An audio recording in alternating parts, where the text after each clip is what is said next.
जून हप्त्याचे पैसे ज्या बहिणींना 1500 रुपये आले नाहीत अशा बहिणींना डायरेक्ट 3000 रुपये येणे सुरू.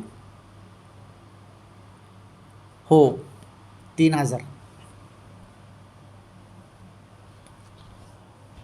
अशा भरपूर बहिणी आहेत ज्यांना जून हप्त्याचे काही कारणास्तव 1500 रुपये आले नाहीत.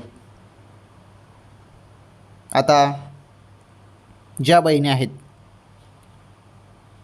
ज्यांना जून हप्त्याचे 1500 रुपये आले नाहीत त्यांना जून हप्त्याचे 1500 रुपये आणि जुलैचे 1500 रुपये एकूण 3000 रुपये मिळणार आहेत जुलैच्या एंडिंगपर्यंत.